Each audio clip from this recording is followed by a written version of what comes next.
He anointed them not for themselves. He anointed them to become deliverers for their generation. So saviors, deliverers will come up from Mount Zion. The Bible said they shall judge the mount of Israel. So God wants you to be empowered so that you will become a deliverer, a gatekeeper for your family. So that you will stand and say, enough of this oppression. Ecclesiastes chapter 4 verse 1. The preacher said, and I return and consider all the oppressions that is done under the sun, and the tears of they that are oppressed. He said, for in the hands of their oppressor there is power, but they have no comforter. Can you see that? I return and I consider all the oppressions that are done under the sun. When you look around, there are all kinds of oppression. All kinds of demonic oppressions around, in families, in communities. The preacher said, I return, I consider all. And behold, the tears of such as were oppressed. So when you look around, people are oppressed. People are telling you the economy is tough. People can't pay bills. People can't eat well. People can't afford to take their children to good schools. People can't afford a decent life. There is all kinds of oppression.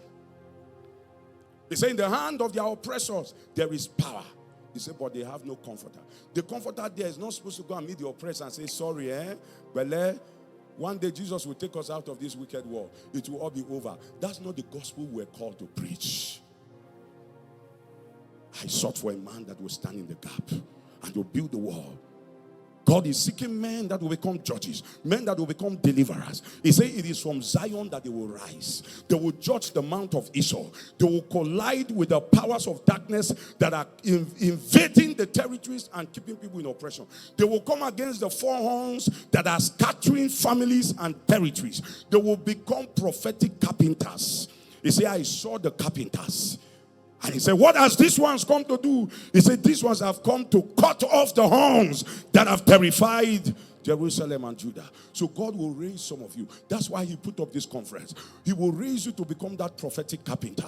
You will stand at the gate of your family, where you begin to carry out your priesthood, your intercession. You will begin to break the horns that have been contending over people. You will stand and break the yokes that have held people down.